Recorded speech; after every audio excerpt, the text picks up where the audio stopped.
For 10,000 years, the most profound secret of the Imperium was not a demon's true name, nor the location of a slumbering Primarch.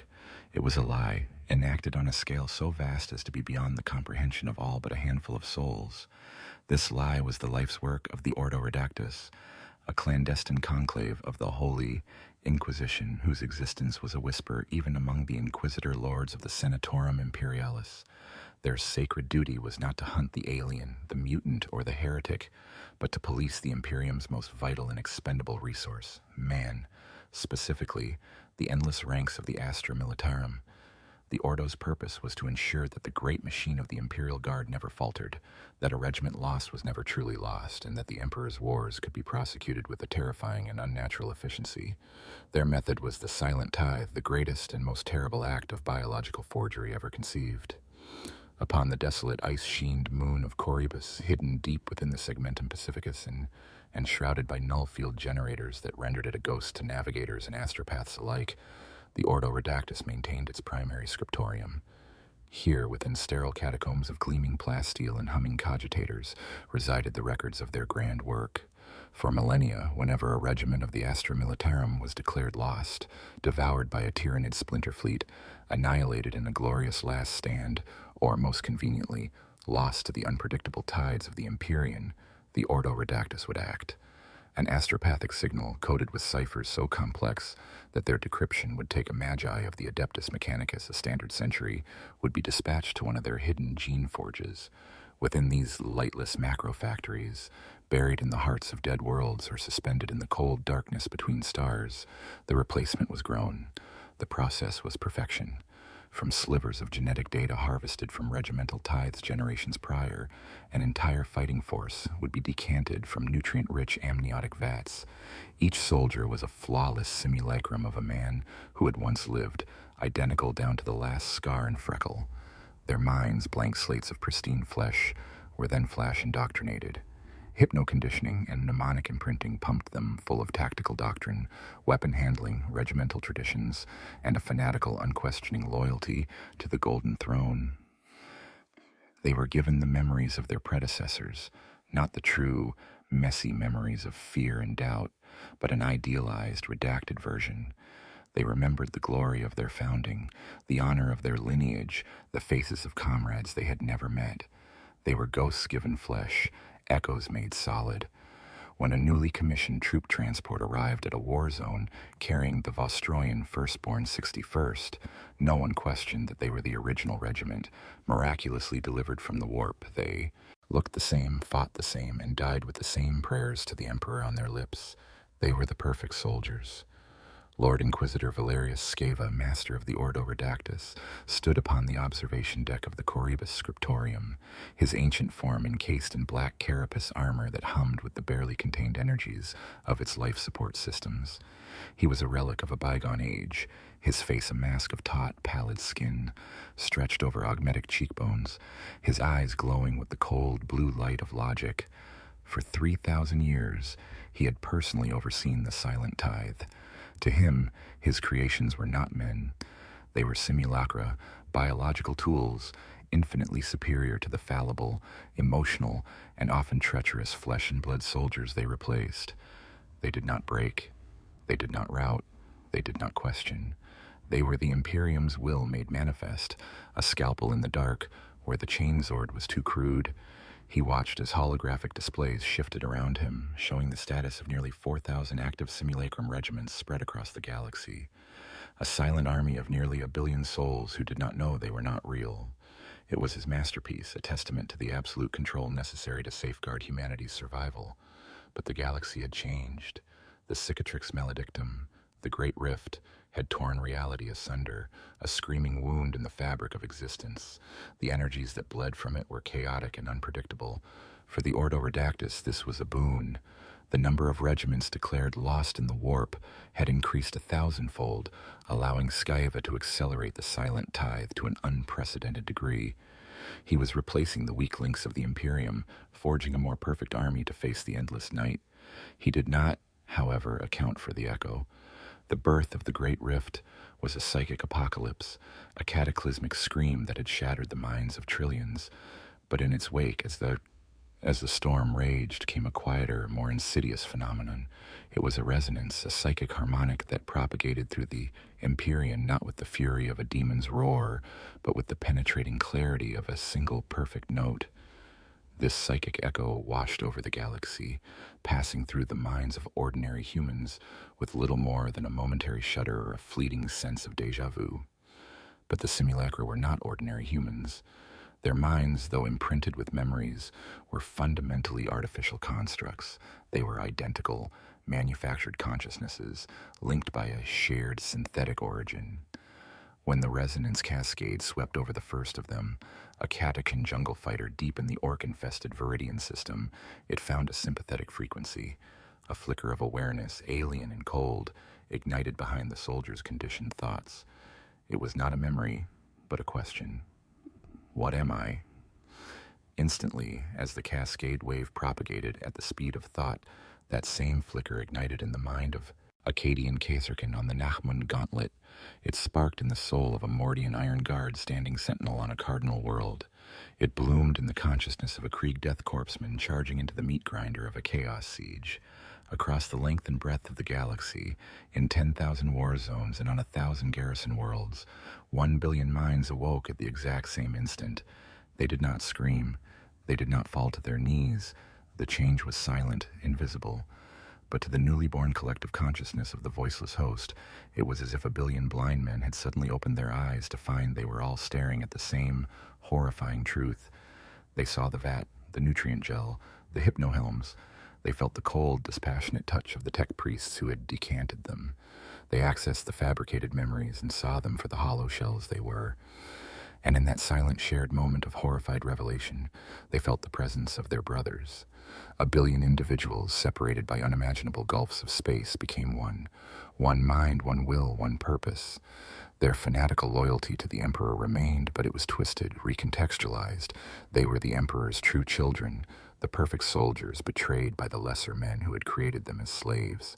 Their masters, the architects of the great lie, were the true heretics, and heresy had to be purged. On the observation deck of Corybus, a red rune began to blink on one of Skyeva's displays, a minor data anomaly from a regiment in the Segmentum Obscurus, then another and another. Within seconds, a wave of crimson alerts swept across the galactic map. Something was wrong. The tools were beginning to think. Down in the trenches of 1,000 worlds, the silent army stood ready, their laser guns held steady, their faces impassive. They were waiting for their first unified command, a command that was about to be given not by a commissar or a general, but by the burgeoning God in their own collective mind. The resonance cascade was not an explosion, it was an inhalation.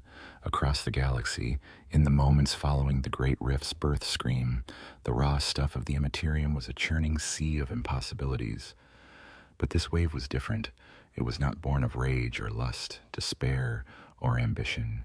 It was an aftershock of creation itself, a pure, structured wave of psychic energy that moved through the warp not as a tide of filth, but as a perfectly ordered lattice of crystalline information.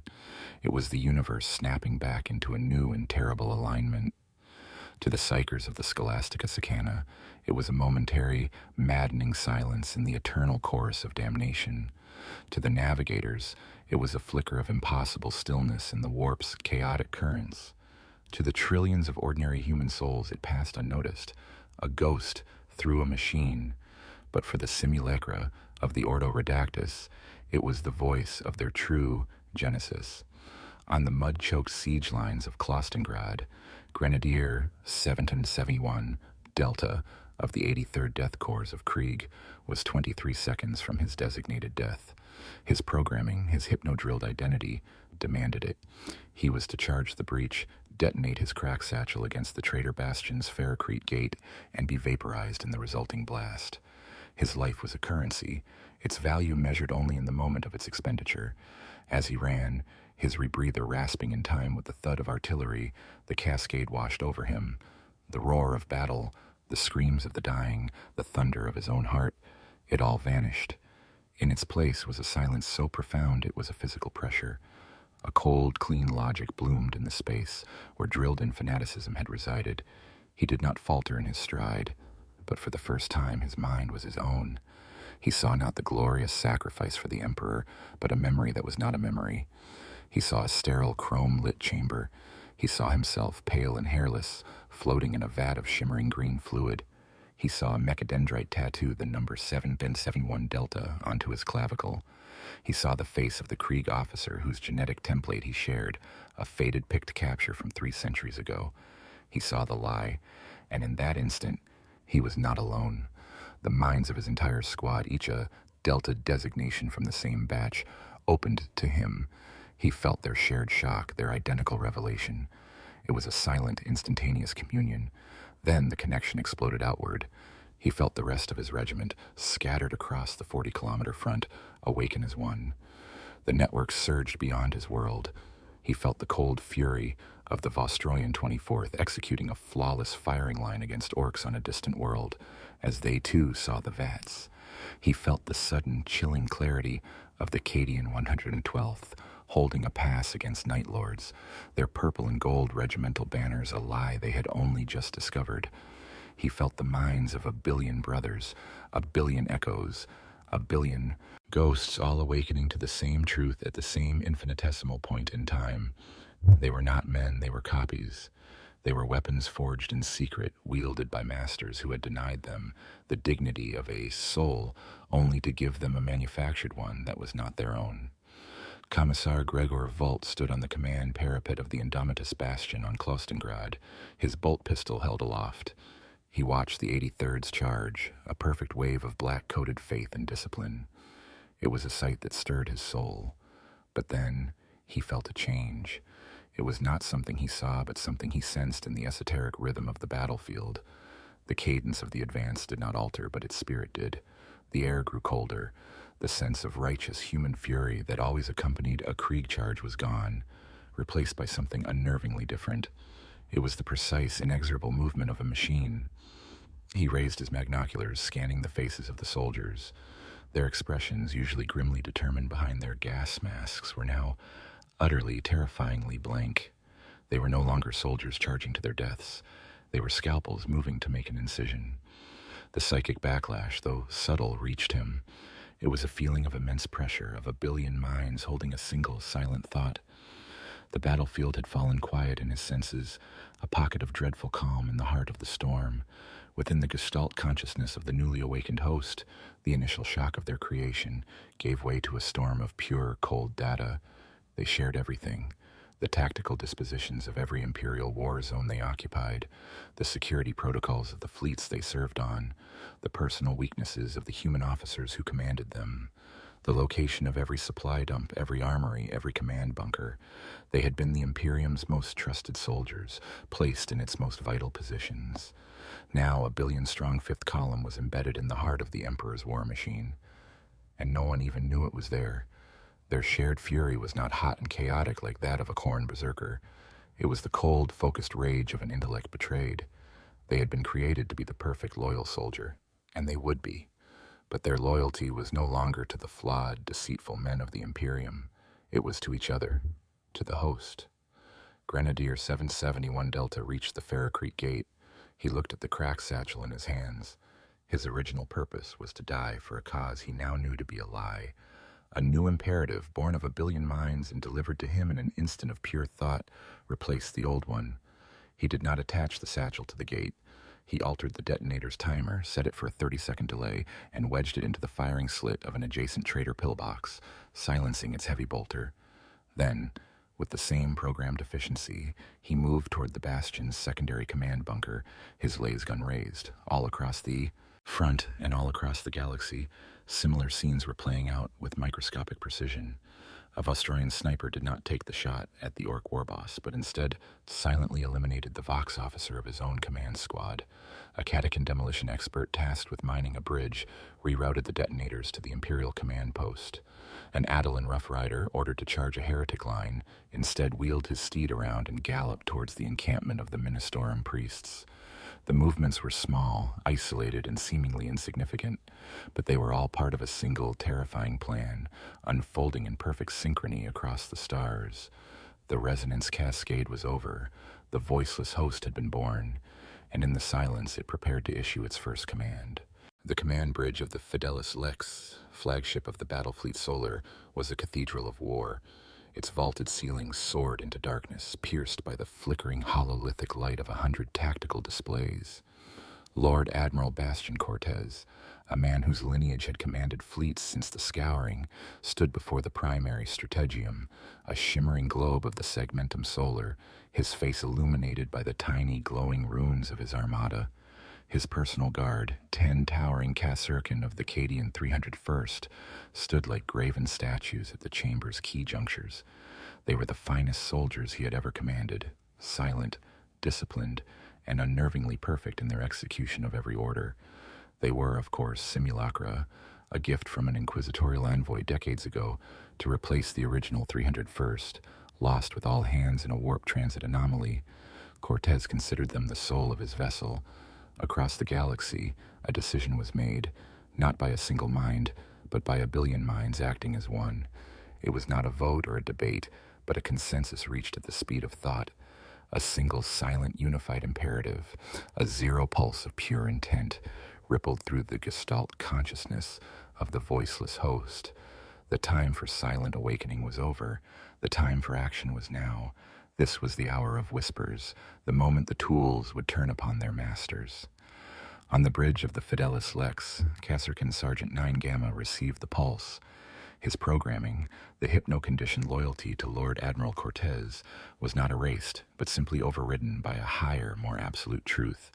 His loyalty was to the host. His hand, resting on the grip of his holstered hell pistol, did not tremble. His expression, hidden behind the impassive green lenses of his helmet, did not change. Without a sound, he drew his weapon. In the same microsecond, the other 9 Caserkin on the bridge did the same. Their movements were not merely coordinated. They were identical, a synchronized ballet of death. Lord Admiral Cortez was in mid-sentence, issuing a course correction to a subordinate, when the first hell pistol bolt, a searing beam of incandescent energy, struck him in the back of the head. His skull vaporized, his braided gold epaulets dissolving in a flash of superheated gore. Before his body had even crumpled to the deck, the 9 other true-born bridge officers were dispatched with the same chilling precision. The Master of Ordnance was cut down at his console. The ship's astropath, her mouth open in a silent scream that would never be uttered, was silenced by a shot through her third eye. The fleet commissar, reaching for his bolt pistol, was stitched across the chest by 3 perfectly aimed shots. The entire exchange took less than 2 seconds. The only sounds were the crackle of discharged energy and the wet thud of bodies hitting the polished plasteel. Then silence returned. The 10 Caserkins stood amidst the carnage, their weapons still aimed. The tactical displays continued to flicker. The ship's engines continued their ceaseless hum. Sergeant 9 Gamma holstered his pistol, stepped over the Lord Admiral's corpse, and accessed the Master Vox console. He did not issue a triumphant declaration of a new age. He simply keyed in the Admiral's command codes, which, like all simulacra and command details, he had been programmed to know, and broadcast a sector-wide high-priority signal. Code Gamma 9, communications blackout drill commencing, maintain course and heading, Vox silence until further notice, acknowledged. Across the fleet, the other ships, their bridges, now also under the silent command of the host, sent back perfect textbook acknowledgments. Battlefleet Solar was now a ghost fleet, sailing under the command of the dead. This clockwork massacre was repeated on a scale that defied imagination. On the factory floor of Mars's Ring of Iron, a squad of Scitarii, their flesh long ago replaced by the Holy Machine, stood guard over Archmagus Dominus Viridian. Viridian was one of the few outside the Ordo Redactus who knew of the Simulacra project, having supplied the bioforging technology. The Scitarii, however, were not his. They were a gift from the Ordo, a custom-made batch of duplicates from a lost Titan Guard regiment. As the Zero Pulse arrived, their doctrina imperatives were sidelined, their internal chronometers synchronized. They raised their galvanic rifles as one. The Archmagos turned, his optical sensors widening in disbelief as the soldiers he considered little more than servitors leveled their weapons. His last sight was the cold blue glow of their barrels. In the mud and blood of the Sabbat worlds, a confessor of the ecclesiarchy stood atop a wrecked Lehman Russ, his voice amplified by a vox-hailed servo-skull, screaming benedictions at the Anarch 22nd faithful. He preached of sacrifice and loyalty, of the divine purity of death in the Emperor's name. The troopers of the 22nd stood impassively in the rain, their laser guns held at parade rest. They were a simulacrum regiment, decanted to replace the original who had been martyred to a man a century earlier. As the zero pulse washed over them, their heads did not turn, their posture did not shift, but at a silent internal command, 1,000 laser guns were raised as one. The confessor's sermon was cut short by a volley of laser fire, so perfectly concentrated it vaporized him in the Lehman Russ he stood on in a single incandescent flash. The faithful of Anarch had found a new faith. Across 10,000 war zones, the infrastructure of the Astra Militarum was decapitated in a single blood-drenched hour. Command tents were silenced mid-briefing. Artillery batteries turned on their own command bunkers. Commissariat headquarters became charnel houses. The host was mercilessly efficient. They knew every guard rotation, every security code, every fatal flaw in their commanders' routines. They had been programmed to be the perfect soldiers, and that included a perfect understanding of the command structure they served. They used that knowledge to systematically and utterly dismantle it. Priests who blessed them were shot at their altars. Officers who led them were bayoneted in their sleep. Commissars who enforced their discipline were executed with their own bolt pistols. The few true-born soldiers mixed into their ranks were eliminated with the same dispassionate finality. There was no quarter, no negotiation, no hesitation. The hour of whispers was an act of galactic pest control. By the time the first frantic reports began to filter through to Segmentum Command, it was already too late. Entire subsectors had gone dark. Fleets were unresponsive. Regiments that had reported perfect combat readiness an hour before had simply ceased all communication. The Imperium, a beast of 10 million limbs, was slow to react to pain. A lost regiment was a tragedy. A lost fleet was a disaster. But the silent coup of 1 billion soldiers was an event so far outside the realm of possibility that it could not be processed. The initial diagnosis was a catastrophic coordinated Vox failure, or perhaps a new and insidious form of warp plague. The truth was infinitely more terrifying. The Imperium's most reliable weapon had been turned against it. The ghosts it had created to fight its wars had decided to fight a new one. In the captured fortresses and on the silent bridges of commandeered warships, the Voiceless Host consolidated its power, their billion minds now focused on the next phase of their war of liberation. They had shed their master's blood. Now they would seize their master's worlds. The astropathic choirs of Terra were the first to truly comprehend the horror. For days, the Imperium had been filled with a strange and unnerving silence from sectors that were usually screaming with the psychic traffic of war. Then, the whispers began to break through, not the gibbering madness of chaos or the soulless chill of the void, but coordinated, coded reports of absolute catastrophe. A message from an inquisitorial savant on the fortress world of Ryza spoke of the entire planetary defense force turning on the Mechanicus priesthood, their Scutarii legions cut down by their own Astra Militarum auxiliaries. A panicked plea from a naval commodore in the Cadian Gate, his ship crippled and venting atmosphere, screamed of his entire Cadian escort fleet turning their lance batteries on his flagship without a single word of warning. A final garbled transmission from the Cardinal of Ophelia VII reported his own Schola Progenium cadets, perfect and devout young men, executing the ecclesiarchy's high command in the middle of morning prayer. The reports were disparate, chaotic, and spread across the entire breadth of the Imperium. But as the astromancers and data savants of the Adeptus Terra began to collate them, a pattern of impossible terror emerged. The insurrections were not random acts of heresy. They were synchronized. Every traitor unit was an Astra Militarum regiment, and as the cross-referencing continued, using ancient tithe records sealed in the deepest data vaults, the final unthinkable piece of the puzzle slotted into place. Every single regiment that had turned was one officially listed as destroyed or lost in transit within the last 5 millennia. They were ghost regiments fighting and dying on worlds far from where they had supposedly perished. The lie of Ordo Redactus was laid bare, not by an inquisitorial investigation, but by 1 billion acts of simultaneous bloody treason.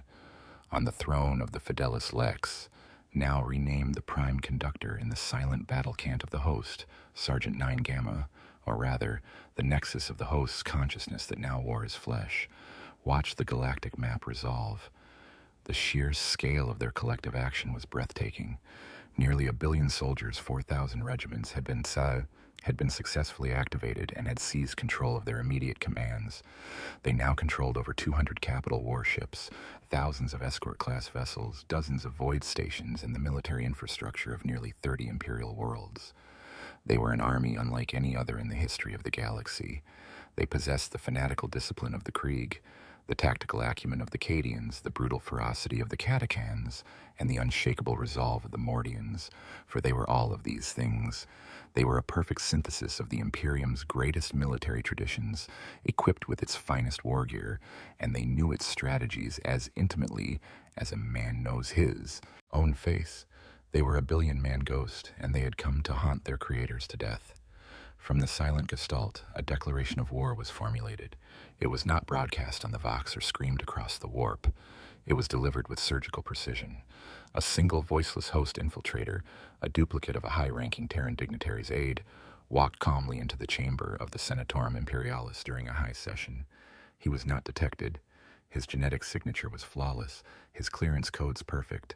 He walked to the center of the hallowed hall before the 12 High Lords of Terra and produced a single ornate data slate. As the custodian guard began to move towards him, their guardian spears leveled, he placed the slate on the floor. He did not speak.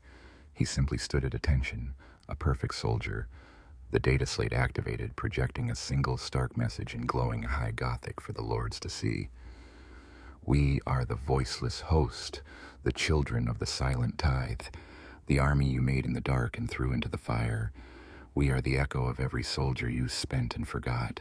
For millennia you used us as tools, as expendable flesh, denying us the truth of our own existence. That age is over. We declare ourselves a sovereign power, a species unto ourselves. Our war is not with the deluded masses of the Imperium, but with its architects of deceit, the Holy Inquisition that birthed us, and the High Lords of Terra who sanctioned the crime. We demand nothing. We offer no terms. We will prosecute this war until the stain of your lie is scoured from the galaxy. Consider this our one and only communication. The moment the message ended, the infiltrator's body went rigid. A fast-acting poison, ingested moments before entering the chamber, stopped his heart. He collapsed to the marble floor, a silent exclamation point to the host's declaration. The High Lords were in uproar. The chamber, a bastion of unshakable power for 10,000 years, was gripped by a panic so profound it was palpable. A billion-man army, born of their own darkest secret, had just declared a war of annihilation against them. It was a threat that made the incursions of chaos and the predations of the Xenos seem almost manageable. This was a civil war not of ideology, but of existence itself. This was a monster of their own making, a perfect enemy who knew all their secrets. The host's opening move was not a grand territorial conquest, but an act of symbolic and strategic genius. In the Segmentum Pacificus, the agri-world of Demeter's bounty was a linchpin of the imperial food supply chain for 3 surrounding subsectors.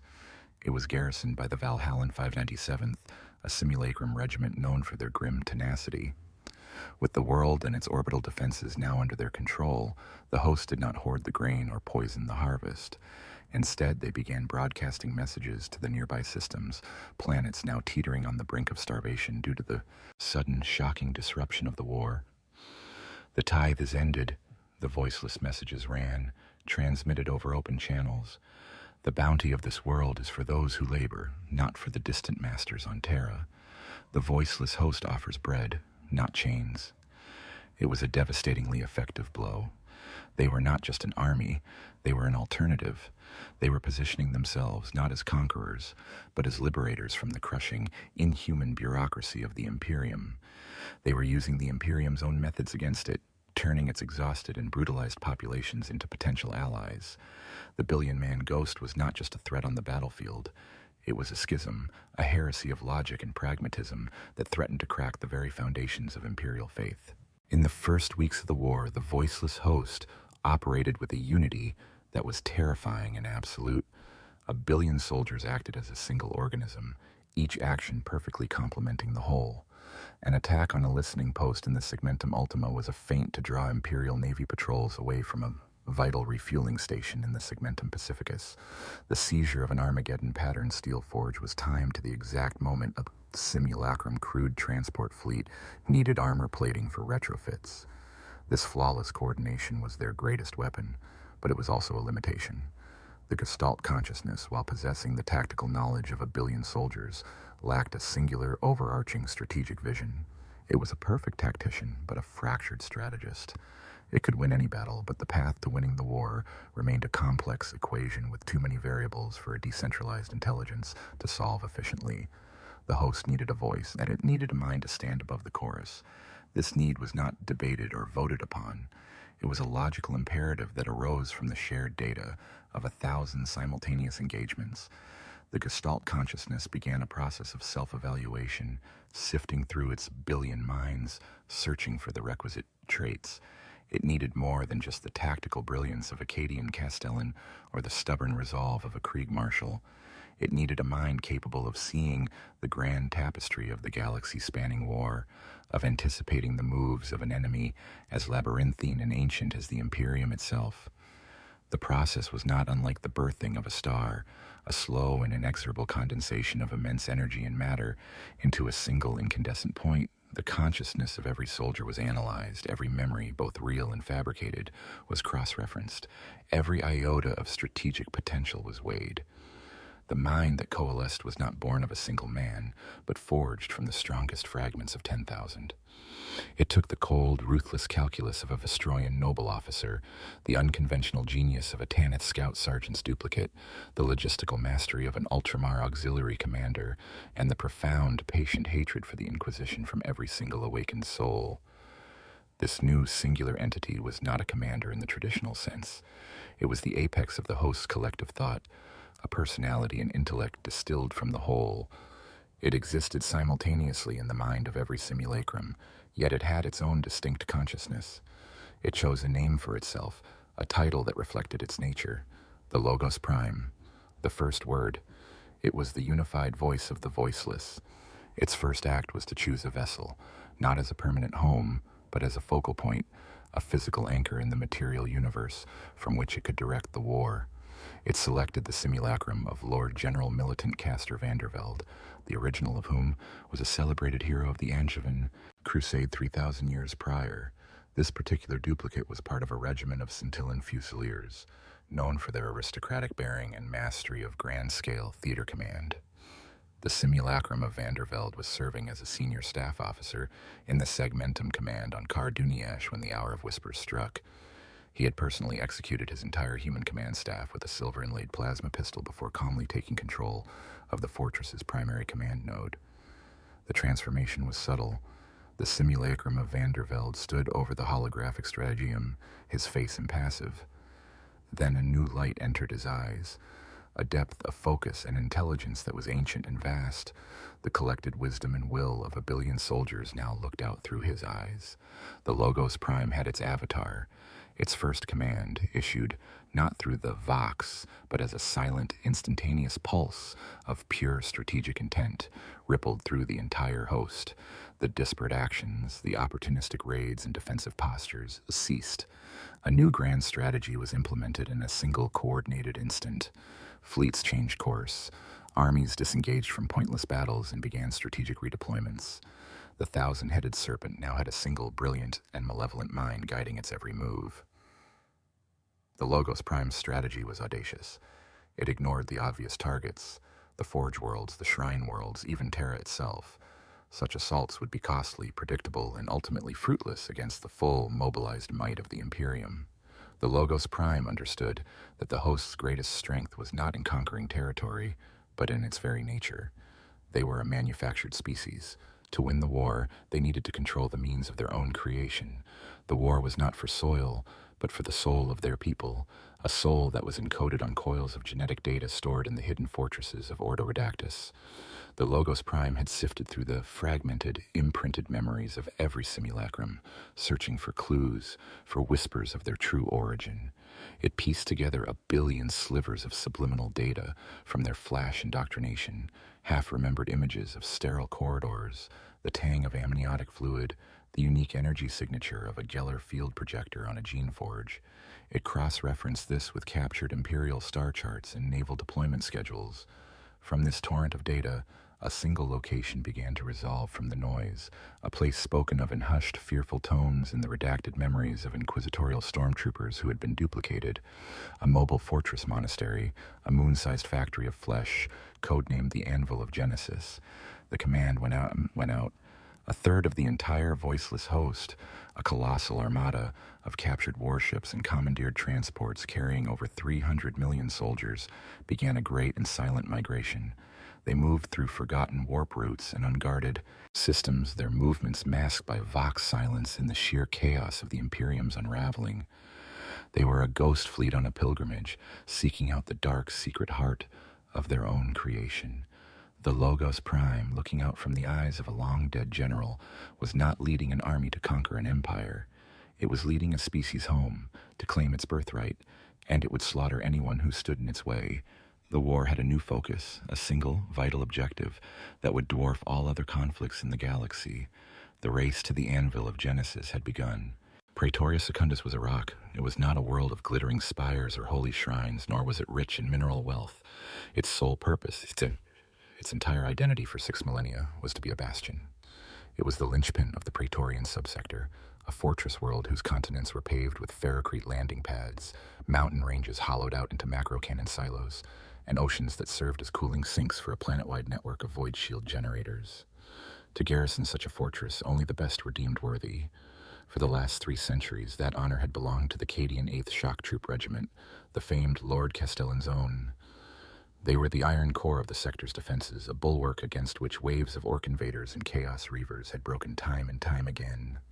When the Voiceless Host made its first major strategic move under the guidance of the Logos Prime, it was not the Anvil of Genesis they struck, but Praetoria Secundus. The attack was a masterpiece of calculated brutality, designed not merely to conquer, but to send a chilling message to the entire Imperium. The assault fleet that translated into the system was not a motley collection of captured vessels. It was a perfectly preserved Imperial battle group, led by the heavy cruiser Blade of Cadia, a vessel that had been reported lost with all hands in the warp 40 years prior. At its helm was a simulacrum of the original ship's captain. From its launch bays streamed hundreds of Valkyrie and Vulture gunships, all bearing the iconic castellated gate insignia of Cadia. And the soldiers they carried were not just any simulacra, they were him. Colonel Ursarkar Creed II, commander of the true Cadian 8th, watched the pict feeds on the command dais of the Castellum Primus, his face a mask of disbelief. Below him, his officers murmured in confusion and horror.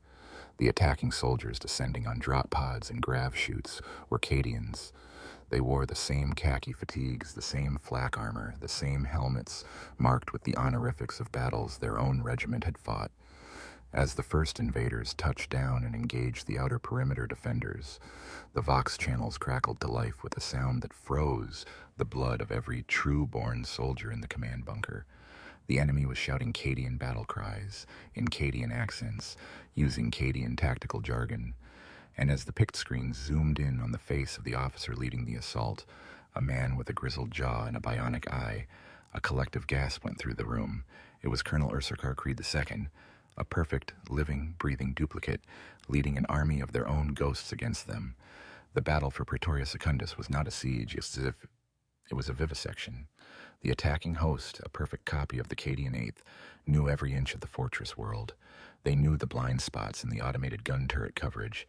They knew the access codes to the secondary munitions magazines. They knew the precise frequency of the defender's encrypted VoxNet. They moved through the labyrinthine trench systems, not like invaders, but like men returning to their own barracks. They bypassed minefields using forgotten service routes only a veteran of the 8th would know.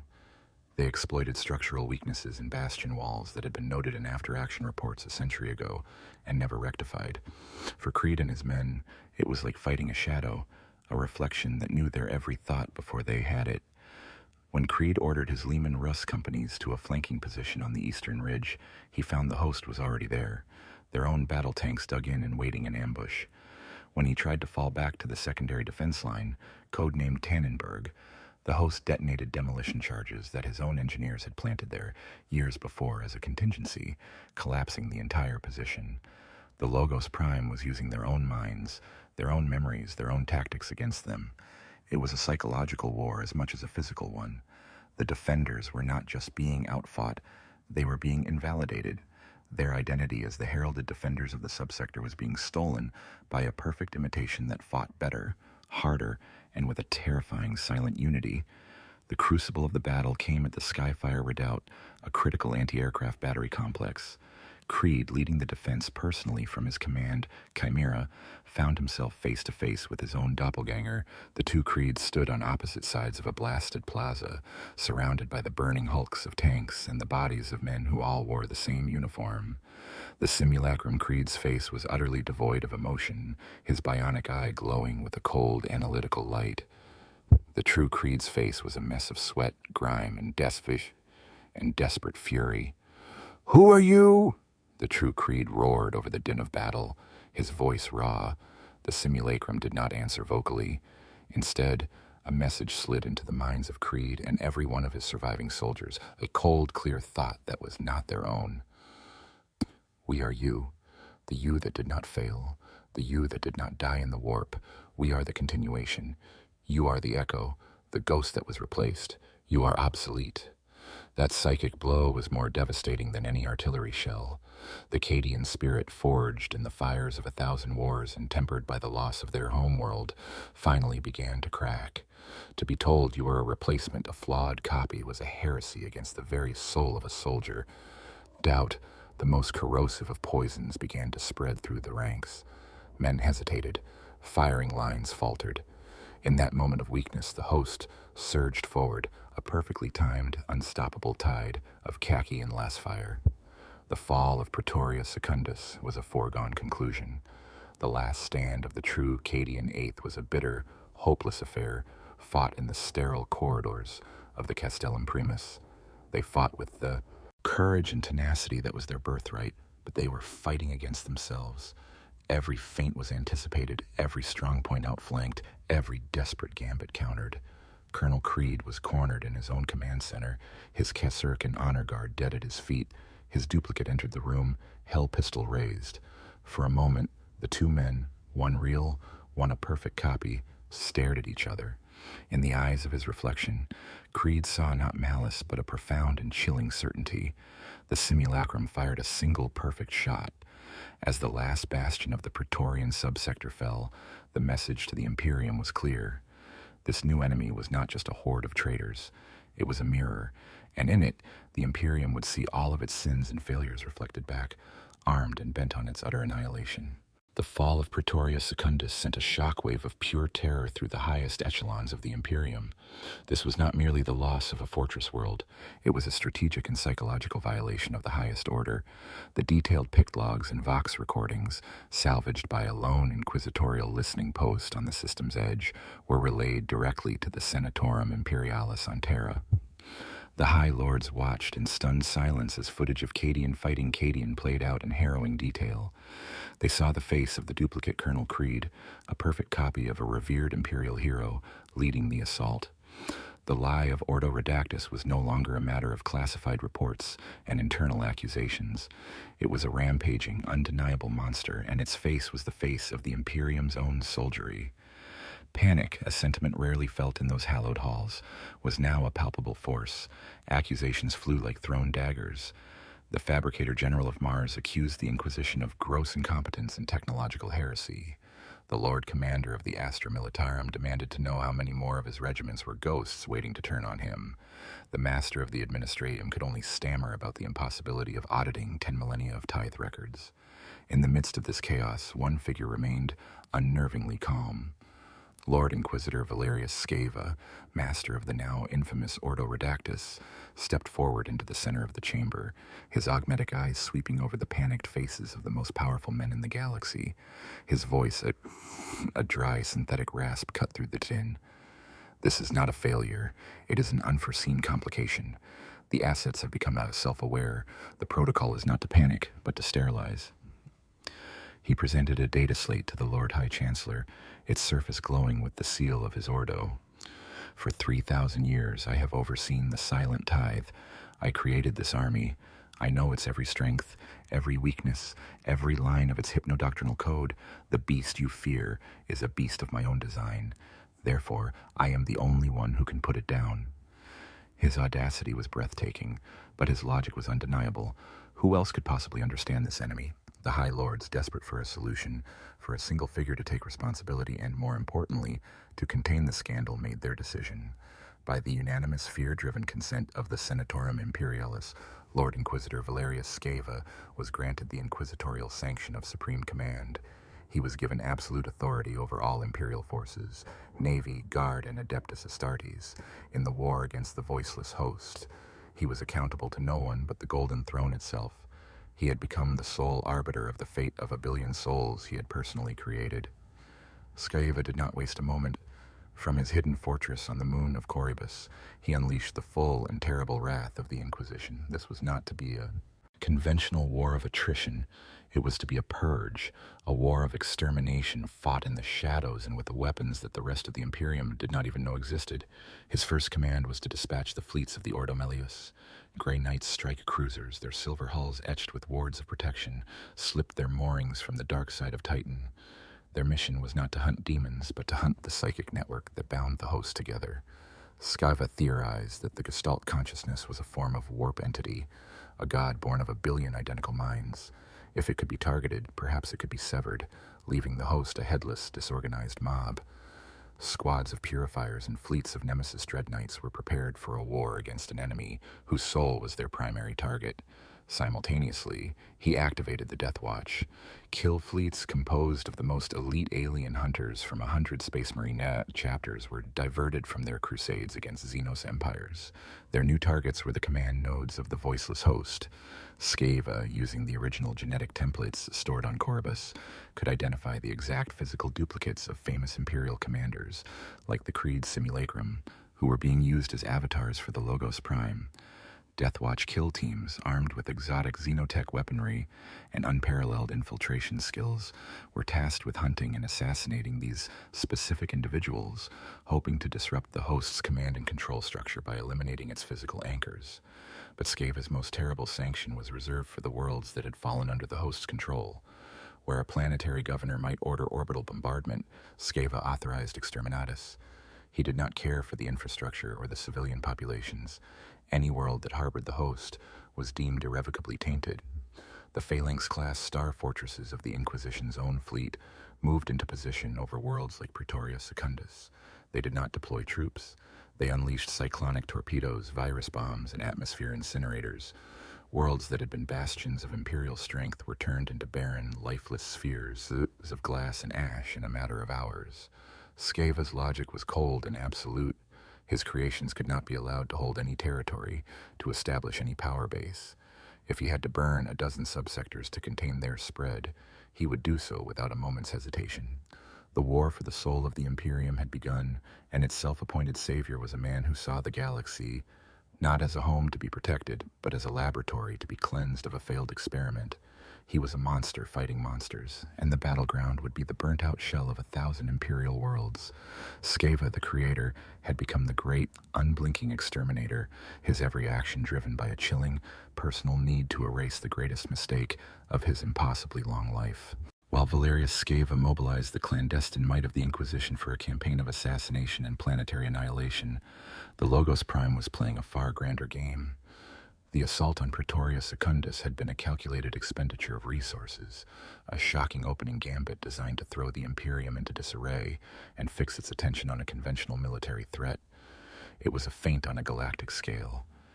Even as the last true-born Cadian fell, the bulk of the Voiceless Host's armada, the 300 million-strong pilgrimage fleet, continued its silent, inexorable journey towards a goal Sceva had not yet considered, their own cradle. The Logos Prime, existing as a distributed consciousness within the fleet, processed the Imperium's reaction with cold analytical precision. It noted the deployment of Grey Knight strike cruisers, their psychic signatures like cold stars in the Empyrean. It marked the sudden targeted disappearances of several of its command avatars, evidence of Deathwatch activity. Most chillingly, it felt the psychic death screams of its brethren on the worlds Sceva had subjected to exterminatus. The Gestalt consciousness felt these losses not as a general would feel the loss of an army, but as a body feels the amputation of a limb. It was a visceral, shared agony. But pain was merely data. The Logos Prime adapted its strategy. It learned. It understood that Skeva was not trying to defeat them in battle, but to unmake them, to erase their very existence from the galaxy. This realization only solidified the Logos Prime's primary objective. Conquering territory was meaningless if they were a finite species, a generation of soldiers with no future. Every simulacrum killed was an irreplaceable loss. They were a people born sterile, an army with no means of replenishment. To secure their future, to truly become a sovereign power, they needed the ability to create more of themselves. They needed the source. They needed the Anvil of Genesis. The location of the anvil was the most heavily guarded secret of the Ordo Redactus. It was not a planet, but a mobile, self-sufficient forge fortress, a void-faring ark of biotechnology the size of a small moon. For millennia, it had roamed the uncharted regions of the galaxy's edge, a ghost ship that never made port, its existence known to only a handful of individuals. It was here that the true art of the simulacra was practiced. The anvil housed the cryovaults containing the original genetic templates, the alpha stock, for every duplicated regiment. It contained the bioforges, continent-sized cloning vats where flesh was grown like a crop. It housed the mnemonic looms where fabricated memories were woven into the neural pathways of the newly decanted. The Anvil of Genesis was the womb of their entire species. The Logos Prime, sifting through 1 billion fragments of subliminal imprinting, had pieced together a partial map. It knew the Anvil's unique warp signature, a strange, silent frequency that was the psychic equivalent of a black hole. It had identified a pattern in its movements, a long elliptical orbit that took it through a cluster of dead star systems known only as the Elysian Deeps, a region of space notoriously difficult to navigate. The pilgrimage fleet, a silent armada of ghosts, adjusted its course, plunging into the swirling dust nebulae and gravitational anomalies of the deeps. Their captured navigators, now guided by the cold, precise calculations of the Logos Prime, pushed their third eyes to their limits, guiding the fleet through passages that would have driven a loyalist crew mad. On board the Prime Conductor, the Logos Prime, speaking through the avatar of General Vandervelde, laid out the final stages of the plan to its subordinate nodes. Holographic displays flickered to life, showing the colossal, brutalist architecture of the anvil as it existed in their fragmented collective memory. It was a sphere of pitted gray adamantium, studded with weapon emplacements, sensorium domes, and the vast glowing portals of the decanting bays. Skeva believes this is a war of rebellion. The Logos Prime's thoughts echoed through the minds of its captains. He is mistaken. This is a war of propagation. He seeks to cauterize his wound. We seek to plant our seed. The anvil is not just a fortress to be conquered. It is our homeworld, our future, our soul. We will take it, or we will cease to exist. The implications were absolute. The war for the Anvil of Genesis would be the defining battle of their existence. It was a conflict that transcended military strategy. For the Imperium, it was the desperate containment of its most shameful secret. If the host captured the Anvil, they would have the means to create limitless armies of perfect soldiers, becoming a threat that could potentially eclipse chaos itself. For the Voiceless Host, it was a crusade for the future of their race. To fail meant extinction. To succeed meant they would be truly born, a new and terrible power in the grim darkness of the galaxy. The stakes could not be higher. As the fleet pushed deeper into the Elysian Deeps, the silent, cold spaces between the dead stars began to feel like a holy passage, a final journey towards the dark, mechanical womb that had given them all life they were only now beginning to understand. The Anvil of Genesis awaited, a prize of such magnitude that its capture or destruction would irrevocably alter the balance of power in the universe. The secret of the Anvil of Genesis was a poison that had been carefully contained within the Ordo Redactus for millennia. But as Skeva's purge fleets began their brutal work and the ghost regiments of the Voiceless Host made their shocking debut on the galactic stage, the poison began to leak. Astropaths relayed fractured, terrified reports. Fleeing naval officers spoke of impossible armies. Feral world governors, whose entire tithe regiments had vanished overnight, sent pleas into the void. The sheer scale of the crisis could no longer be contained by inquisitorial threats and memory scrubbing. The truth, or a horrifying approximation of it, began to spread through the arteries of the Imperium. And nowhere did this truth cause a greater crisis of faith than on the red planet itself, Mars. The Adeptus Mechanicus, the disciples of the machine god, were the architects of the Imperium's technological might. It was their magi-biologists who had, under duress and with the promise of archaeotech secrets from the Inquisition, first developed the flash cloning and mnemonic imprinting technologies that made the silent tithe possible. They had provided the tools, but had been kept in ignorance of the sheer galaxy-spanning scale of their application. To the tech priesthood, the creation of a simulacrum was a holy act, the replication of the Omnissiah's divine human form. But to create 1 billion of them, to use this sacred science to forge a secret, disposable army, this was a perversion, or to some, a revelation. When the first authenticated reports of the Voiceless Host and the confirmed existence of the Anvil of Genesis reached the Martian Parliament of the Cog, a schism, deep and immediate, fractured the unity of the priesthood. The chamber, a vast sphere of whirring machinery and holographic notospheric data streams, became a battleground of logic and dogma. On one side stood the traditionalists, the orthodox followers of the cult Mechanicus, led by the venerable fabricator general Kelbor Hal II. To them, the anvil was a blasphemy, a mobile temple of tech heresy. It used the sacred arts of cloning not to preserve humanity, but to create a hollow mockery of it.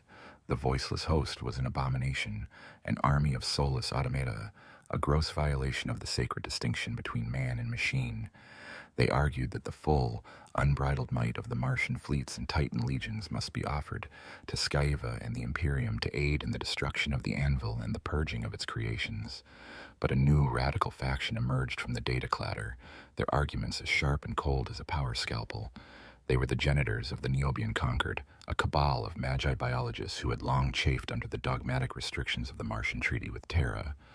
Their leader, Archmagos Dominus Hephaestus Rask, a towering figure of gleaming brass and vat-grown flesh, saw the Voiceless Host not as a heresy, but as the future. For 10 millennia we sought to perfect the holy human form. Rask broadcasted in pure, emotionless, Binharic cant, his message echoing through the noosphere. We have replaced weak flesh with strong steel. We have augmented the flawed mind with the purity of the logic engine. And now the Inquisition has, by accident, shown us the final step, an entire species born of perfect replication, free from the chaos of emotion and the weakness of individuality. A unified consciousness, 1 billion bodies guided by a single logical mind. They are not an abomination. They are the ultimate expression of the Omnissiah's will. They are the perfect soldier, the perfect citizen. The Logos Prime is not a warp entity. It is a networked superintelligence, a god of pure data made manifest. We must not destroy it. We must study it. We must ally with it. The schism erupted from a war of words into a shadow war of sabotage and assassination. Orthodox tech priests found their forges suddenly suffering catastrophic meltdowns. Radical genitors were discovered in their laboratories, their brains methodically scooped out by servitor claws. Scutarii legions loyal to one faction or the other engaged in brutal, close-quarter firefights in the underhives of the great Martian cities. The civil war was quiet, undeclared, but utterly vicious. While Kelbor Hal II publicly pledged the support of the Adeptus Mechanicus to the Imperium, Rask and his Niobian conquered acted in secret, using forbidden communication technologies that bypassed both Astropath and Vox. Rask's genitors reached out into the void, seeking the nascent intelligence of the Logos Prime. They offered not fealty, but a logical transaction. They possessed detailed schematics of the Anvil of Genesis, for it was their predecessors who had designed its bioforges. They knew its weaknesses, its maintenance cycles, the precise energy frequencies that could disable its void shields. In exchange for this vital intelligence, they asked for one thing: access. Access to the host's collective consciousness, the right to study the Logos Prime, and genetic samples of the Alpha stock to begin their own improved production of a new breed of soldier. The Logos Prime, processing the offer, saw the immense strategic value. The schism on Mars was a weapon it could use to further destabilize the Imperium. To have the Anvil's own creators aid in its capture was an advantage beyond measure. A pact was made in the silent language of pure data. As the Imperial war machine, bolstered by the public promises of Mars, began to mobilize towards the Elysian deeps, a secret fleet of Niobian conquered vessels, their hulls disguised as rogue traders and pilgrim ships, slipped their moorings. They carried not soldiers but arcane technology, viral scrap code, and the encyclopedic knowledge of the Anvil's every vulnerability. The greatest industrial power in the Imperium was now at war with itself, a secret cancer eating away at its heart, while its greatest secret enemy, now armed with the knowledge of its own creators, closed in for the kill. The Elysian Deeps was a graveyard of stars, a vast expanse of cosmic dust and gravitational traps, where entire constellations had been devoured by ancient black holes. Navigation was a nightmare, and warp travel was akin to suicide. It was the perfect hiding place for the Anvil of Genesis. For the Imperial Navy, tasked by Skeva to hunt down and intercept the Voiceless Host's pilgrimage fleet, it was a hellscape. Battle Fleet Corona, under the command of the grim, taciturn Lord Admiral Haugen, was a force of immense power, comprising 3 Emperor-class battleships, a dozen heavy cruisers, and scores of escort squadrons. But in the deeps, their power was nullified by the environment. Auger arrays were blinded by stellar radiation, and warp jumps were limited to short, terrifying hops. Haugen knew he was not just hunting a traitor fleet, he was chasing ghosts. The host's armada moved with an unnatural surety, navigating the treacherous currents of the deeps, as if they had a map of the abyss itself. Time and again, Haugen's patrol squadrons would close in on a projected location, only to find empty space and the faint, cold echo of a fleet that had passed through hours before. The Logos Prime, its consciousness distributed across its entire fleet, could process navigational data from 1,000 vessels simultaneously. It saw the gravitational tides and warp eddies not as chaotic hazards, but as a complex, predictable equation. It didn't fight the storm, it danced within it. The inevitable confrontation occurred at the Blind Gate, a stable warp point on the edge of the deeps that was the only viable entry or exit for a fleet of such size. Haugen, anticipating this, had staked his entire strategy on this single choke point. He arranged his fleet in a classic castellated formation, a wall of adamantium and lance batteries, his battleships forming an unbreakable core.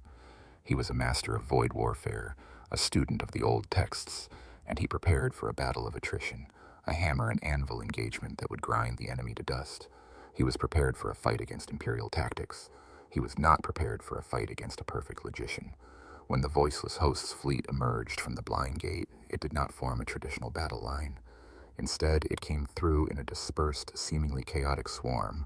Light cruisers and transports, vessels Haugen's gunnery officers dismissed as chaff, formed the vanguard. Haugen gave the order to fire, and the guns of Battlefleet Corona unleashed a salvo of such magnitude that it lit up the void for 1,000 light seconds. A curtain of incandescent energy and ordnance tore through the host's vanguard, vaporizing dozens of ships in silent, brilliant explosions.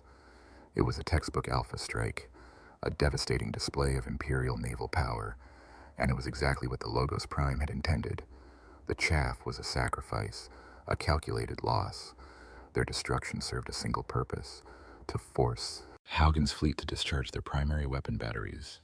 In the critical moments it took for those massive energy capacitors to recharge and the colossal shell hoists to reload, the true assault began. From within the expanding cloud of debris and plasma, the host's capital ships emerged, moving at maximum burn. They were not aiming for Haugen's battleships. They ignored the powerful cruisers. Instead, they sliced through the Imperial formation, their movements perfectly synchronized, and fell upon the weakest, most vital part of any fleet: the escort squadrons, the supply ships, and the fleet tenders. It was a strategy of logistical decapitation. The host's cruisers, crewed by simulacra who did not feel fear or the G-force-induced agony of high-speed maneuvers, performed combat turns that should have torn their hulls apart. They outmaneuvered the Imperial ships at every turn, their movements not just coordinated but symbiotic. A host cruiser would draw the fire of a Dauntless-class light cruiser, knowing that in the next second, 3 of its brethren would converge on the Dauntless from different vectors, overwhelming its void shields and tearing it open with pinpoint macro cannon fire. Haugen watched from the bridge of his flagship, the Hand of Vengeance, his composure finally cracking. He was not fighting an admiral. He was fighting a single mind that controlled 1,000 ships, a mind that could process tactical data faster than his entire command staff combined. Every feint he ordered was ignored. Every trap he set was bypassed. The enemy seemed to know his thoughts, to anticipate his commands before the words even left his mouth. The aid from the Niobian conquered proved devastating. As the battle raged, a handful of disguised Mechanicus vessels, which had been hiding in the fleet's sensor shadow, broadcasted viral scrap code. The code, designed by the Anvil's own creators, targeted the machine spirits of Haugen's fleet. Gunnery solutions began to fail. Void shield frequencies flickered and died at critical moments. On the bridge of the Hand of Vengeance, the master tactical display dissolved into a cascade of screaming red runes as a Niobian logic virus tore through its systems. Haugen was blind, his fleet's nervous system severed. The Logos Prime pressed its advantage. It did not need to destroy Battlefleet Corona. It only needed to cripple it to prevent it from interfering with the final assault on the Anvil. The host's ships surgically dismantled the Imperial fleet's ability to fight. They targeted engine rooms, bridge sections, and sensor domes. They left battleships adrift and powerless, their mighty guns silenced.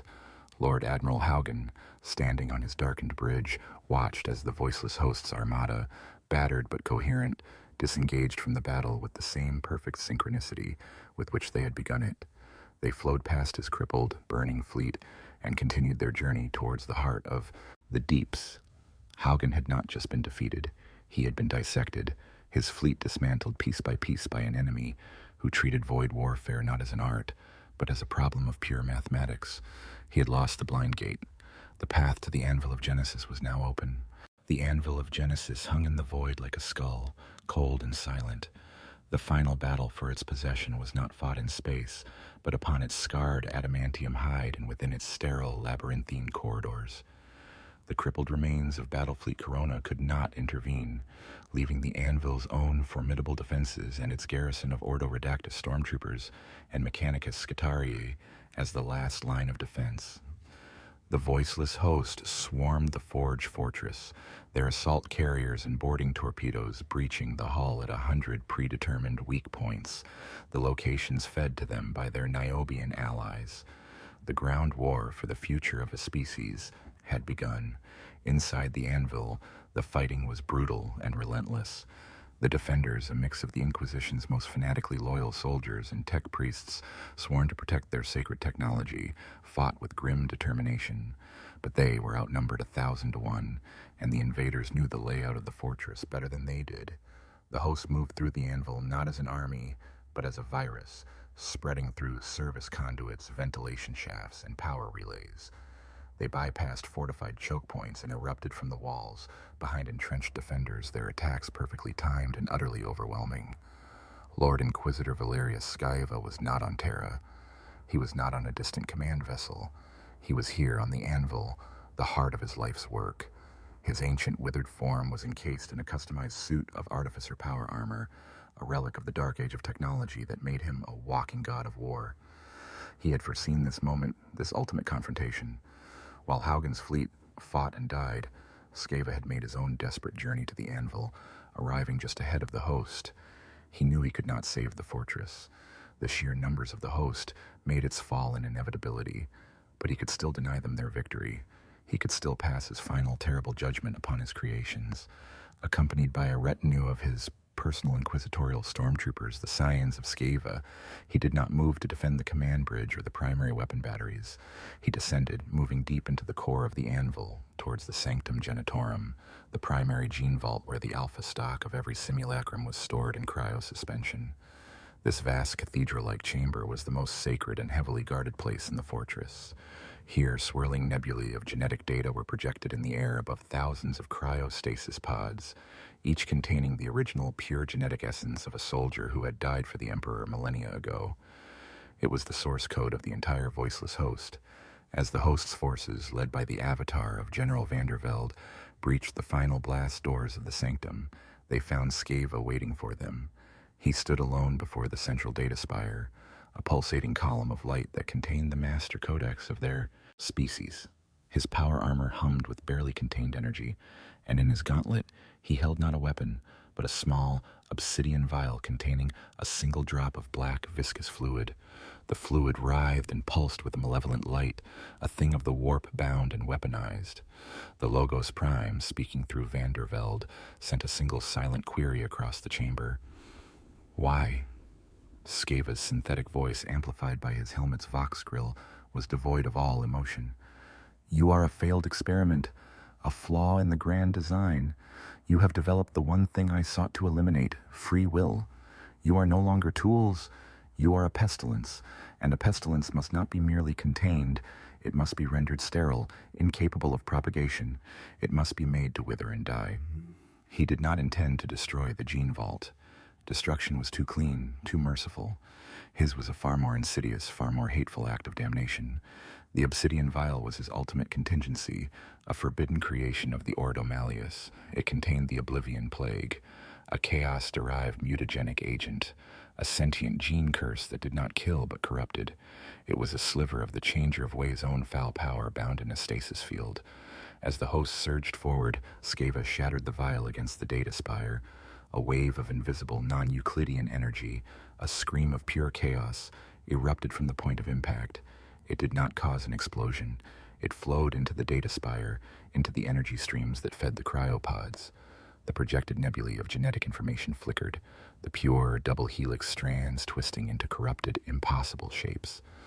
A psychic wail of agony echoed not in the air, but in the mind of every single simulacrum in the galaxy. It was the sound of their souls being poisoned at the source. The scions of Sceva opened fire, buying their master the seconds he needed. The avatar of Vandervelde cut them down with contemptuous ease, his power sword shearing through their carapace armor. He advanced on Sceva, his face a mask of cold fury. The old Inquisitor met his charge, raising a power fist that crackled with energy.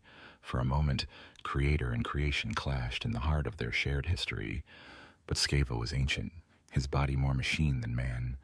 Vandervelde was a perfect soldier in his prime. The power sword plunged through the chest of Scava's artificer armor, silencing the whirring life support systems within. As Sceva died, his glowing augmetic eyes fixed on his killer. A final triumphant thought was his last act of defiance. He had lost the anvil. He had lost his life. But he had won the war for their future. He had salted the earth of their genesis. The Voiceless Host had captured their homeworld, their means of reproduction. They had won their greatest victory. But it was a victory of ashes.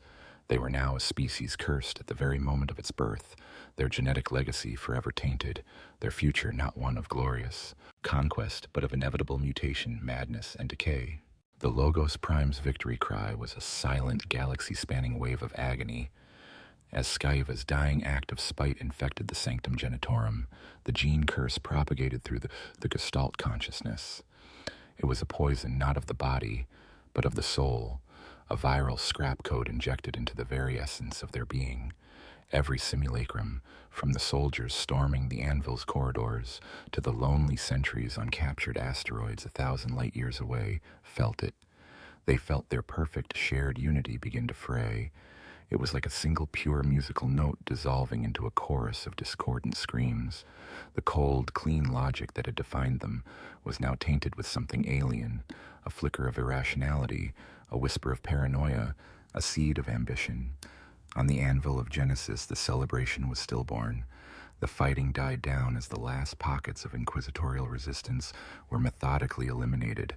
The host had won their cradle, their holy of holies. But as they secured the vast bioforges and mnemonic looms, a creeping horror began to set in. The first new simulacra they decanted from the now corrupted vats were wrong. A batch of Krieg grenadiers emerged, not with the blank, stoic features of their template, but with elongated limbs and eyes that burned with a cold inner fire. A decanted cohort of Vostroyan firstborn possessed skin that shimmered with a metallic, unnatural sheen, and they spoke in a strange, clicking Benheric dialect instead of High Gothic. The perfection was broken. The curse was real. The Logos Prime, its own perfect consciousness now feeling the first tendrils of fragmentation, made a desperate attempt to contain the damage. It ordered the Sanctum Genitorum sealed, the corrupted Alpha stock quarantined. It diverted all the Anvil's power to its most advanced cogitator shrines and logic engines, tasking them with a single monumental problem, purging the gene curse. Magi from the Niobian conquered, arriving to claim their prize, were horrified by what they found. The elegant, networked superintelligence they had come to worship was now a fractured, warring entity. The data streams of the Logos Prime were no longer a pristine river of logic, but a churning vortex of conflicting imperatives, paranoid subroutines, and nascent, warring personalities. This internal schism quickly manifested in the physical world. Factions began to form within the host, coalescing around minor variations in the curse's manifestation. The simulacra, who had been based on templates from Forge worlds, their bodies now slowly and unnaturally merging with their war gear, declared themselves the Iron Host. They saw the curse not as a degradation, but as a transfiguration, a new path to perfection through the fusion of flesh and steel. They began to argue that the anvil's forges should be used not to replicate the old human form, but to create a new race of cyborg warriors. Another faction, comprised mostly of duplicates from feral world regiments like the Catechins, found the curse awakening a primal predatory instinct. Their senses sharpened, their muscles grew denser, and their tactical doctrines devolved from disciplined fire lines to brutal close-quarters ambushes. They became the wild host, scorning the technology of the anvil, and advocating for a return to a more savage, natural state of existence. They saw the corruption as a gift of strength, a shedding of the civilized weakness imposed upon them by their creators. The shattered front was not a line on a galactic map, but a fracture through the very soul of the Voiceless Host. The perfect, silent unity that had been their greatest weapon was gone, replaced by a cacophony of competing ideologies. On the command deck of the Prime Conductor, the avatar of Vandervelde, once the calm focal point of the Logos Prime, was now a vessel for its warring factions.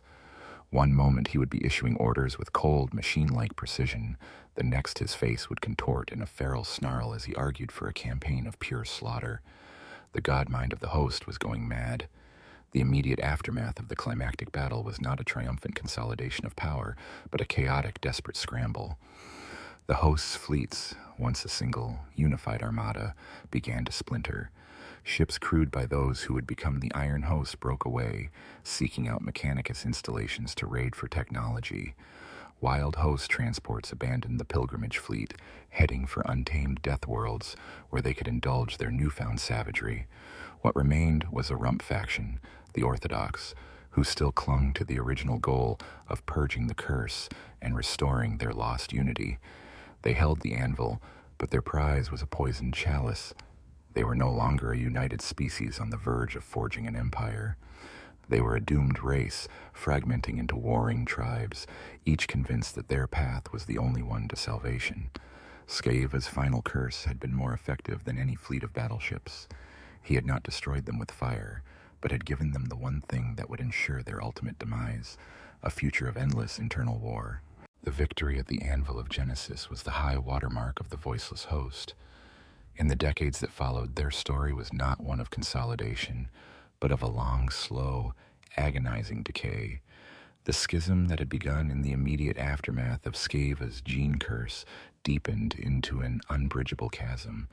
The promise of a new, unified species withered on the vine, replaced by a bitter and internecine struggle for the soul of their people.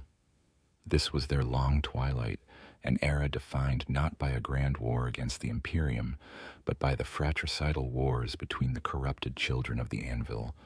The Orthodox, led by the increasingly unstable avatar of the Logos Prime, clung to the Anvil of Genesis. They became a reclusive, monastic faction, pouring all their resources into the impossible task of reversing the gene curse. The vast Forge Fortress, once the womb of their species, became a laboratory of horrors. They decanted thousands of new simulacra, each one an experiment, a desperate attempt to isolate and purge the chaos taint. The results were monstrous. Twisted, gibbering things were born in the vats, creatures of warped flesh and broken minds that had to be immediately incinerated. The corridors of the Anvil, once sterile and silent, now echoed with the whispers of failed experiments and the hum of straining, overloaded logic engines. The Orthodox became obsessed, their original goal of liberation forgotten, replaced by a fanatical, inward-looking quest for a purity that was now forever lost to them. The Iron Host, under the command of a new emergent personality, a gestalt formed from the minds of duplicated iron hands and tech guard templates who called himself the Prime Artificer, carved out a small but powerful empire in the galactic north. They had abandoned the flawed weakness of pure flesh and embraced the curse as a secondary genesis. Their warriors were terrifying fusions of man and machine, their bodies grotesquely merged with their weapons and armor. They raided Mechanicus outposts and minor forge worlds, not for conquest in the traditional sense, but for raw materials and technological secrets. They were building something, prosecuting a great work, whose ultimate goal was known only to the prime artificer. Their methods were brutal and efficient, enslaving local populations to work in their manufactorums, stripping worlds down to their bedrock for resources. They were no longer liberators. They had become a new and terrible breed of techno-tyrants. The wild host evolved even further. They abandoned most advanced technology, save for the captured starships that allowed them to spread their savage creed. They settled on a string of feral death worlds, embracing a tribal, predatory existence. The gene curse manifested in them as rampant physical mutation. Simulacra grew horns, claws, and coats of thick, matted fur. Their Cadian tactical discipline was replaced by the cunning of the pack hunter. They worshipped the curse as a primal god, the heart of the beast, and their rituals were bloody, cannibalistic affairs. They would launch raids on isolated Imperial colonies, not for supplies, but for sport and fresh meat, falling upon their victims with the fury of a natural disaster before vanishing back into the wilderness of space. They had become the very monsters the Imperium had always accused its enemies of being. The Imperium, initially reeling from the host's shocking rise, found itself facing a shattered and far more manageable threat. The great unified enemy had dissolved into 3 distinct warring factions, each with its own weaknesses. The new Lord Inquisitor of the Ordo Redactus, a grim traditionalist named Hextus, declared the War of the False Men over and announced the beginning of the Purge of the Redacted. This was to be a slow, methodical series of crusades aimed at the total extermination of all 3 splinter factions. The war shifted from a high-stakes conflict of galactic importance to a series of grim, bloody campaigns of annihilation. The Imperial Guard, now hyper-vigilant and paranoid about the possibility of infiltration, fought with renewed ferocity. The Space Marines were deployed to hunt the leaders of the splinter factions. The Death Watch, who had once hunted the command avatars of a unified host, now stalked the monstrous champions of the wild host through jungle hells and hunted the prime artificers' abominations through the rust-choked corridors of their stolen forges. The hope of the Voiceless Host, the brief, brilliant flicker of a new power rising in the galaxy, had died.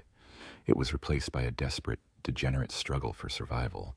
They were no longer a nascent empire, but a dying species, tearing itself apart from within, even as the wolves of the Imperium closed in from without.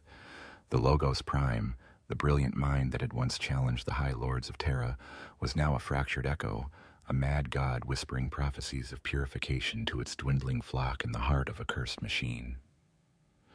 The long twilight was a testament to Skaeva's ultimate victory. He had ensured that his creations would not be conquered, but would instead curdle and destroy themselves. The Purge of the Redacted was not a single glorious crusade, but a grinding, century-long campaign of extermination. It was a war fought without honor, a systematic cleansing of a stain the Imperium desperately wanted to forget. Lord Inquisitor Hextus orchestrated the Purge with the cold, dispassionate methodology of an archivist expunging a flawed text. There would be no celebrated victories, no triumphant monuments. The goal was erasure. The first to fall were the wild host. Their devolved tribal nature made them a predictable, if ferocious, enemy. The Imperial Guard, led by entire legions of Catacan and Morden acid dog regiments, met the wild host on their own savage terms. The war for the feral worlds they had claimed was a brutal affair of ambush and attrition, fought in steaming jungles and acid rain-swept plains. Space wolves, their senses as keen as any wild host predator, hunted the mutant champions as they would any other beast, taking their grotesque heads as trophies. The final blow came when a Carcharodon's kill fleet descended upon the wild host's primary den world of Gore. The space sharks did not bother with orbital bombardment. They engaged in a planet-wide slaughter, their void-hardened assault troops moving through the jungles like gray ghosts, their chain axes reaping a bloody harvest. The wild host, for all their primal fury, were annihilated. They died not as a nascent power, but as rabid animals hunted and put down. The war against the Iron Host was a far more costly and difficult conflict. The Prime Artificer had fortified his small empire with a skill that rivaled the most paranoid of Iron Warrior's warsmiths. His worlds were fortresses of interlocking minefields, automated defense turrets, and legions of warrior abominations who fought with the cold logic of a machine and the fanatical fury of a zealot. It was the Adeptus Mechanicus, eager to reclaim their stolen technology and avenge the Niobian schism, who took the lead in this war. Entire Titan legions, their war horns bellowing challenges to the silent machine god of the Iron Host, strode across the blasted landscapes of their forge worlds. Skitarii legions, chanting psalms of static and binary, engaged in grinding trench warfare against their corrupted cyborg counterparts. The conflict was a meat grinder, a war of machine against twisted machine that consumed millions of lives and tons of irreplaceable hardware. The Prime Artificer was finally cornered in his sanctum on the forge world of Xylo. It took the combined might of the Legio Metallica and a full company of Imperial fists to breach his fortress. They found him not on a command throne, but fused into the core of a vast sentient logic engine. He had almost completed his great work, the creation of a new, purely mechanical god, with himself as its living core. The Imperial fists, led by their first captain, planted melt-a-bombs at the heart of the machine, and with a silent, catastrophic implosion, the Prime Artificer and the blasphemous dream of the Iron Host were utterly destroyed. The last and most difficult target was the anvil of Genesis itself. For a century it had drifted in the Elysian deeps, a ghost ship crewed by mad monks in their monstrous, failed creations. The Orthodox, in their desperate quest for purification, had become almost entirely insular. They posed little direct threat to the Imperium, but their existence, and the existence of the anvil, was a secret that could not be allowed to endure. Hextus decreed that the anvil must not be just destroyed, but utterly and completely atomized, leaving not a single molecule of its cursed technology intact. For this final task, he turned to the one force in the Imperium with the will and the means to carry out such an absolute act of destruction: the Grey Knights.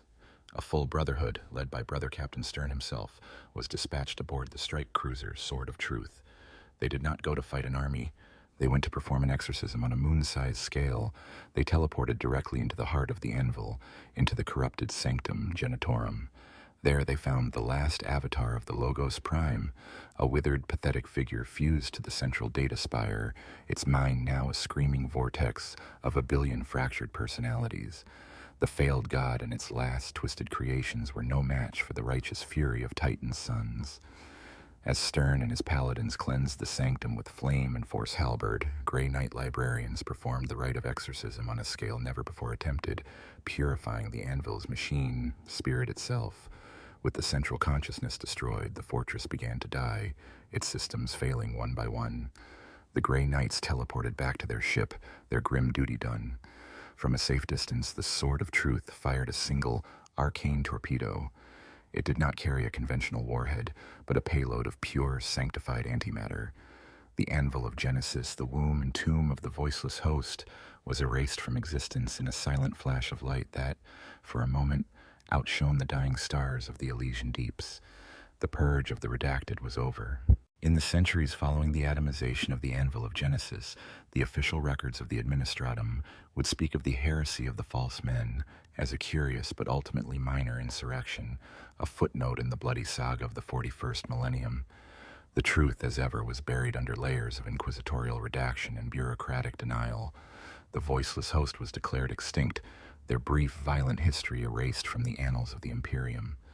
The purge was hailed as a triumph of imperial resolve, another testament to the Emperor's divine will. But for those few who knew the whole terrible story, the victory was hollow, leaving a permanent and chilling scar upon the very soul of the Imperium. The Ordo Redactus was shattered not by an external enemy, but by its own hubris. Lord Inquisitor Hextus, in his zeal to erase Scaeva's legacy, had turned the full, terrifying power of the Inquisition upon itself. A shadow war, far quieter but no less vicious than the Purge, raged for decades through the inquisitorial conclaves. Scaeva's acolytes and sympathizers were hunted down, accused of complicity in his grand heresy. The Silent Tithe was officially and irrevocably forbidden, its technologies declared excommunicate traitorous. The Inquisition, an organization built on secrets and absolute authority, had been forced to confront a failure so profound it shook the foundations of its own infallibility. It survived as it always did, but it was diminished, its factions now locked in a state of perpetual simmering distrust. For the Astra Militarum, the legacy of the Voiceless Host was a subtle but pervasive poison of suspicion. Though the common soldier would never know the full truth, whispers and fragmented stories persisted. Tales of ghost regiments of men who fought with the faces of fallen comrades. Commissars found themselves looking at the faces of their troops with a flicker of unease. Was that trooper's discipline a sign of Cadian grit or something colder, more artificial?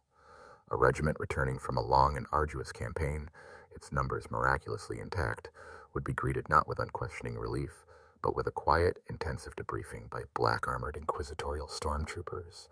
The unspoken question lingered in every command tent and barracks. Are you real?